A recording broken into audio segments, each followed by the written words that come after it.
Hello and welcome to Iridium Rock and Metal Reviews. Hope you've been enjoying the videos. Recently you've been doing years, the best of rock and metal through the years. So we've done 1978 and 79. Today doing 1980. And brilliant year for heavy rock and metal. Probably one of the best. So what I'm going to do is run through my top 5, but do worst to best and give them a ranking. I'll do some honourable mentions, and then a few others that you might want to include in your top 5. So it'd be great if you can subscribe to the channel, anyone, and put comments at the bottom of the videos. Always glad to hear your comments. And remember, this is my top 5. It's no one else's, so it's just my opinion, and it probably will differ a lot to other people's opinions. So without further ado, let's go from number 5, worst to best, but still obviously my top 5. So my top 5, starting from my worst, number 5, Saxon, Wheels of Steel. So Saxon I really like Saxon, especially I think their strongest songs were actually their hits. I am usually a person into the album tracks of a band, but I think with Saxon they really shone with their singles, and on this it had plenty. 747, Strangers in the Night, Susie, Hold On was on this, but the only thing that with early Saxon albums, the production for me was quite poor.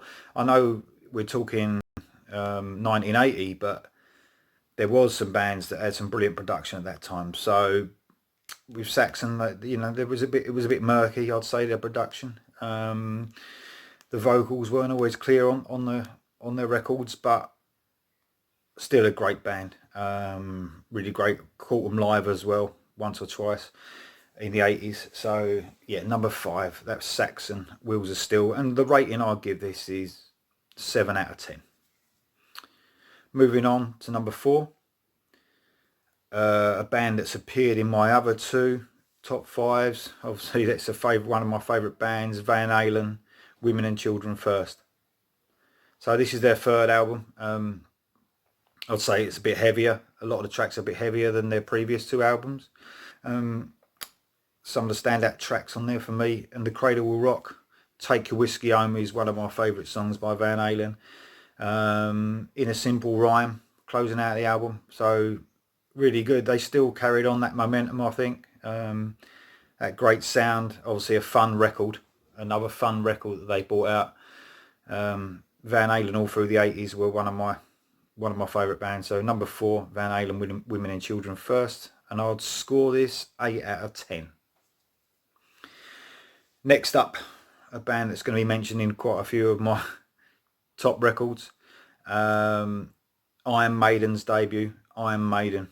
So this album's had a lot of stick for production purposes, but it was their first album. I know that Steve Harris talks about how he wasn't happy about the sound of the record, but this actually, I was brought up with Iron Maiden, and some of these songs on here really got me into the band big time. Running Free was probably the first Iron Maiden song I heard. I was blown away. Remember Tomorrow, the epic Phantom of the Opera. I mean, that was some track, 7 minutes and something long. The first real sound of what was to come, I suppose, that epic feel that Iron Maiden give. So Phantom of the Opera was a real standout track, and of course even there was instrumentals. They rocked some instrumentals through their time, and Transylvania was no exception. That was on this album as well. So Iron Maiden,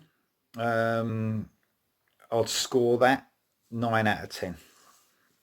So going into the top 2, number 2 and number 1, really difficult for me to figure out which one was going to be number 1 and number 2. And I thought about this for quite a while. So number 2 for me, the classic AC/DC, Back in Black. Of course, it's Brian Johnson's debut album. Bon Scott had died, I think, the year before. So this was it had to be a comeback of some sorts from what happened. So what an album that's top to bottom, brilliant, memorable tracks, absolutely love it. And Brian Johnson, although he was a lot, obviously a lot different than Bon Scott, he done an excellent job on this. Vocally, his best performance on any AC/DC record, in my opinion. Some of the standout tracks, well, they're all standout, but let's just name the best ones for me were Hell's Bells, Shoot to Thrill. The title track, of course, you hear that a lot, sometimes a bit overplayed, but still a classic. Some of the not so well-known tracks, although they are, I suppose, all quite well-known, Have a Drink on Me, and closing out with Rock and Roll Ain't No Pollution, Ain't Noise Pollution, sorry. What a brilliant track that is. A real slow rocker. Yeah, excellent. So I think it was a good answer to Highway to Hell. Highway to Hell was still my favourite album, but you couldn't have got better considering the circumstances as well. Brilliant album, AC/DC Back in Black, and I'd score this one easily 10 out of 10. So going on to my number one album. So my number one album is Black Sabbath, Heaven and Hell for 1980. Absolutely brilliant performance by obviously Ronnie James Dio, and again they had a bit of a similar circumstance. Obviously Ozzy didn't die, but Ozzy leaving the band or getting kicked out, whatever happened, and then Ronnie Dio coming in the band, probably not a lot of people giving it a chance, and wow, what a completely different sound. They sort of changed their sound. They had a couple of dodgy albums before that with Ozzy. Their last 2 or 3 albums were a bit wayward, and then they come back with something like this, sort of making their sound more epic. Some of them excellent riffs by Tony Iommi, absolutely brilliant, and every track on here, from the first one to the last one, Neon Nights, Children of the Sea, the title track, obviously epic, Die Young, which is one of the first tracks I think I heard off the album. My brother had it on a single, and Lonely Is the Word, closing out with that. What a classic song. And obviously this scores an easy 10 out of 10. So that's my worst to best, but my top 5 of 1980. Some good honourable mentions. Wouldn't have made it into my top 5. I didn't have to think about my top 5. I knew what they were going to be, but some honourable mentions. Ozzy's debut, Blizzard of Oz, obviously with the outstanding guitar player Randy Rhoads making his debut. Whitesnake, Ready and Willing, good album. Love the track Ready and Willing as well, the actual title track. Scorpions, Animal Magnetism. For me, this was a drop down in quality from Love Drive, though. I like Love Drive a lot better, and I think Scorpions had a lot better to come as well after this. Yeah, again, I think the production as well wasn't brilliant, bit murky, not as good as Love Drive, but still a good album, but not their best. Judas Priest, British Steel, that was out this year. Popular album with a lot of Judas Priest fans. Some big singles coming off of that. Thin Lizzy, Chinatown, good solid album. I think Killer on the Loose was on this.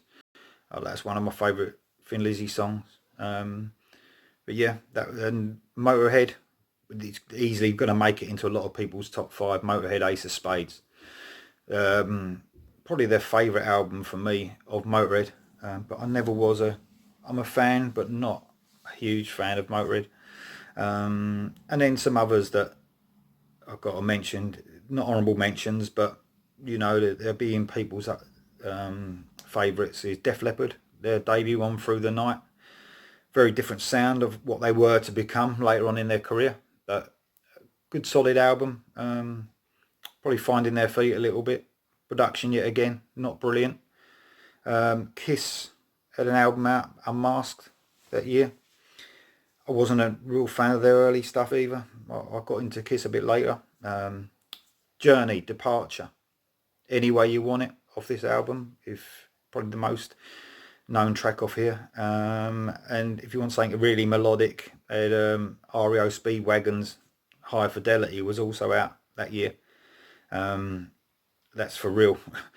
Something a little bit softer, but I'll definitely be on people's lists of their favourites, and that had their big hits, REO Speedwagon's big hits on there.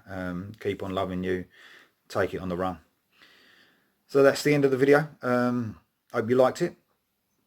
please put comments at the bottom. Really appreciate comments, love them. And subscribe and check out the other videos I've done as well.